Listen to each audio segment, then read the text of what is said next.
Every now and then, a game comes along and completely takes you by surprise, and that's exactly what happened when I started to play through the stunning Yonder: The Cloudcatcher Chronicles.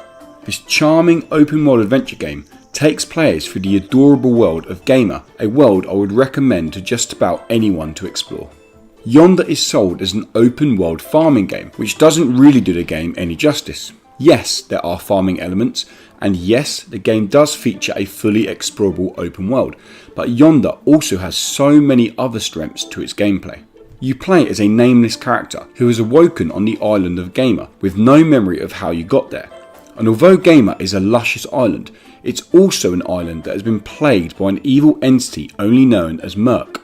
Soon in your adventure, you discover these cute creatures known as sprites, and it is these sprites that will help you restore peace to Gamer. The main story arc of Yonder is pretty generic. Gather all the resources needed to save the land. Although the story is a little cliche, it never runs stale or feels boring, which is due to the plethora of activities and quests to complete while on your adventure to restore Gamer to its former glory.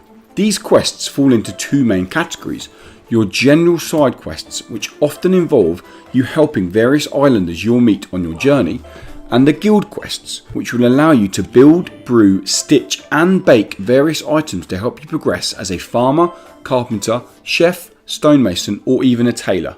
The different guilds in Yonder really bring a sense of personalisation to the game. I've put in around 30 hours and barely touched the chef or brewing guilds.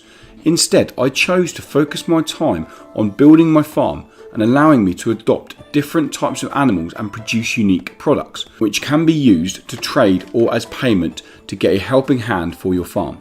Although the farming in Yonder: The Cloud Chronicles offers some depth, it's nothing when compared to something like Stardew Valley. Yonder doesn't feature the ability to plant crops, and although there are seasons in the game, they offer very little difference when it comes to the farming aspect. Developers Prideful Sloth took a really bold approach when creating an open world adventure game that features absolutely no combat. Not even a weapon is present throughout the entire game, and Yonder is better for it. The lands of Gamer are truly stunning.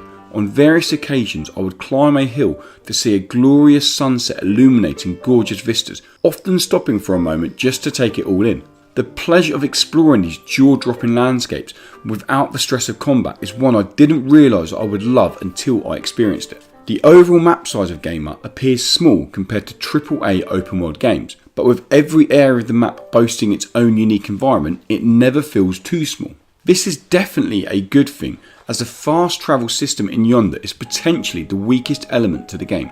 As you play through the world, you'll find the location of different stone shrines. Once you find this shrine and complete its pretty simple quest, you're able to use it to fast travel to other shrines. However, you'll first need to unlock all the other shrines, then guess which ones you want to travel through the aesthetics of that shrine, as there are no map feature or naming of the shrines, which feels like a very odd decision.